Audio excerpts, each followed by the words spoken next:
Valens Research, Uniform Financial Analytics. L'Oréal, one of the largest cosmetics makers in the world. And for L'Oréal, another thing jumps out that's really powerful.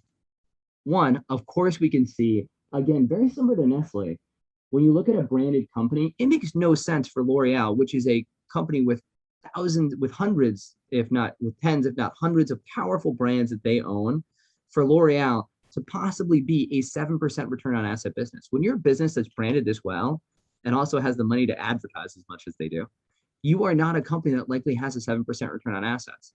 You're a company that should have a lot higher return if you are a strongly branded company. And lo and behold, what does the uniform accounting metrics show us? It shows us L'Oréal is a much higher return business. But the uniform accounting metrics actually show us something else that's really important too, which is when you think about looking at companies, analyzing companies, one of the biggest things that people often search for is growth, right? Earnings growth, revenue growth, all those things. Well, on an as reported basis, it looks like L'Oréal has actually been doing a great job growing. Yeah, they basically didn't grow at all in the midst of the pandemic, but what are you going to do? That's not a surprise. For the prior 2 years, they grew at 9%, they grew at 14%, and they've been pretty steady. On a uniform accounting basis, though, what we see is something very different. L'Oréal is a great business. It is a phenomenally powerful branded offering, but they don't see the growth that they used to, right? For the last 4 years, growth was negative 2%. It wasn't 9%, it was 2%. It wasn't 14%, it was 0%. And they actually shrunk pretty materially during the pandemic. This is not the steady growth, great branded company you'd think it was when you see through the numbers and look through the reality.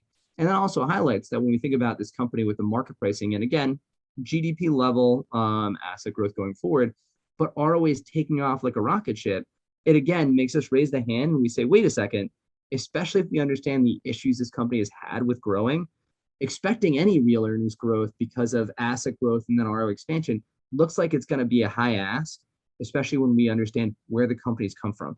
All of a sudden, we can understand what the market's thinking, but we can also understand why it might be hard for this company to meet those market expectations. Valens Research, the world's leading source for uniform financial analytics.